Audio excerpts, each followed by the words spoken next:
Hai Mams, ketemu lagi dengan saya Dr. Melia Yunita, spesialis anak dari Eka Hospital Cibubur. Ngasih kopi ke bayi baru lahir supaya nggak kejang, itu mitos loh Mams. Dan sebenarnya masih banyak lagi hal-hal yang tidak boleh dilakukan pada bayi baru lahir. Mau tahu versi lengkapnya? Boleh lihat video berikut ini ya. Tapi sebelumnya jangan lupa subscribe dan tekan tombol loncengnya.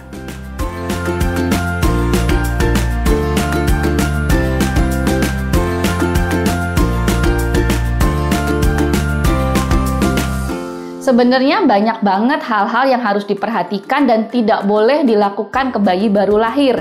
Di antaranya, yang pertama, kita tidak boleh memberikan makanan atau minuman apapun selain ASI atau susu formula untuk anak usia 0 sampai 6 bulan. Jadi kalau ngasih kopi supaya nggak kejang, itu nggak boleh ya. Kemudian kalau anaknya nangis terus, dikiranya lapar, dikira ASI-nya nggak cukup, terus dikasih air putih, bahkan dikasih pisang, atau dikasih makan di usia anak 1 bulan, itu masih ada loh kejadiannya. Nah itu semua nggak boleh ya Mams, harus benar-benar diperhatikan. Kemudian contoh yang lain, yaitu masalah perawatan tali pusat. Masih banyak juga para Mams atau mungkin nenek kakek si bayi yang memberlakukan ini dikasih ramuan atau bedak di tali pusat si bayi. Saya masih sering nemuin pada saat saya kerja di daerah. Mereka datang membawa bayinya dengan kondisi tali pusat sudah terinfeksi, sudah merah, bernanah, bayinya demam. Itu semua karena perawatan tali pusat yang kurang tepat. Padahal sebenarnya tali pusat itu asal dibiarkan bersih dan kering, itu akan baik-baik saja kok. Dan juga jangan dicabut ya. Pernah ada yang tanya ke saya, "Dok, ini nggak puput-puput, boleh nggak sih dok saya cabut?" Nah jangan, sebenarnya dalam 7 hari akan copot sendiri, atau paling lama 2 minggu itu akan lepas sendiri.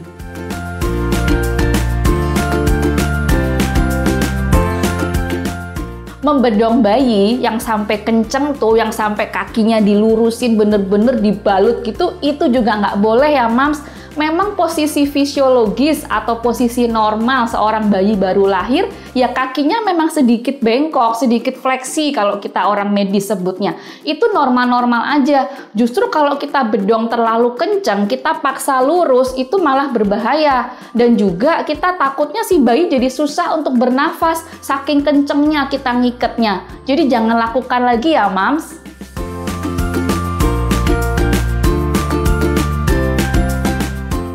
Mengguncang bayi pada saat nangis atau bercanda sama bayinya terus sedikit dilempar gitu ya, sedikit lempar terus ditangkep, itu juga nggak boleh ya Mams. Hati-hati, kadang-kadang saya masih suka lihat tuh saking paniknya bayinya nangisnya kenceng banget terus semakin heboh guncangnya. Nah itu hati-hati sekali karena bisa menyebabkan yang namanya shaken baby syndrome.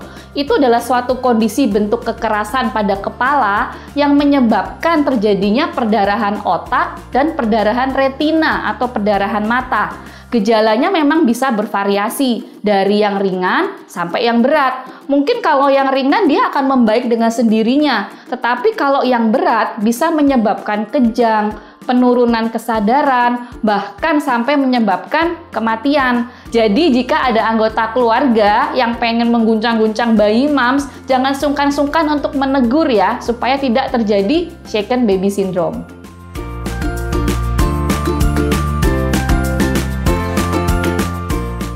Bayi baru lahir memang secara fisiologis atau secara normal berat badannya pasti turun Mams. Jadi jangan khawatir ya, kalau misal baru pulang dari rumah sakit usia 3 hari kok berat badan si kecil turun dok. Itu masih normal, tetapi kita tetap harus lakukan observasi dan pemantauan. Selama berat badannya itu turunnya tidak lebih dari 10% dari berat badan lahir, itu masih aman. Dan kita juga harus observasi dalam 1 minggu. Kita berharap dalam 7 hari berat badan si kecil akan kembali ke berat badan lahirnya.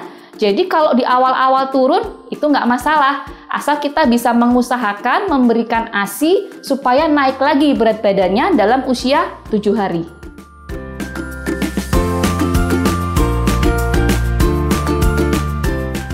Mams harus tahu bahwa kapasitas lambung bayi itu bervariasi sesuai dengan usianya. Ya, jadi begitu bayi lahir itu lambungnya volumenya hanya 5 sampai 7 mili. Jadi jangan khawatir kalau ASI belum keluar di hari pertama, kedua kok baru netes-netes aja dok, baru sedikit. Itu nggak masalah karena memang lambungnya pun kapasitasnya hanya sekitar 5-7 mili. Begitu dia usia 3 hari, itu akan lebih besar. Kapasitasnya menjadi sekitar 22-27 ml. Demikian juga kalau dia sudah usia 1 minggu, itu akan lebih banyak lagi minumnya. Dan di usia 1 bulan, kapasitas lambung bayi adalah 80 ml sampai 150 ml.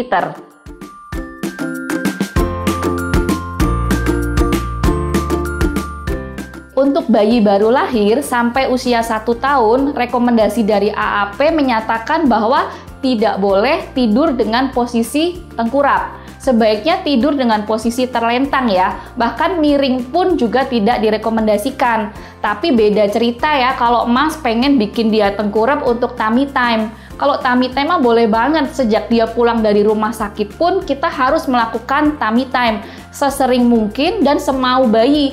Kalau bayinya udah mulai nangis, cranky ya dibalikin, jangan dipaksa untuk tummy time. Jadi, pastikan si kecil selalu tidur dalam posisi terlentang ya mams, bukan miring atau bahkan telungkup, karena itu berbahaya dan bisa menyebabkan SIDS atau Sudden Infant Death Syndrome. Jadi, sebagai mams baru, jika menemukan mitos atau hal-hal apapun yang membuat mams ragu, itu boleh nggak sih dilakuin ke si kecil? Segera konfirmasi ke dokter anaknya dulu ya. Nah, kalau mams ada mitos yang ingin ditanyakan, yang ragu bener atau enggak, boleh share di kolom komentar.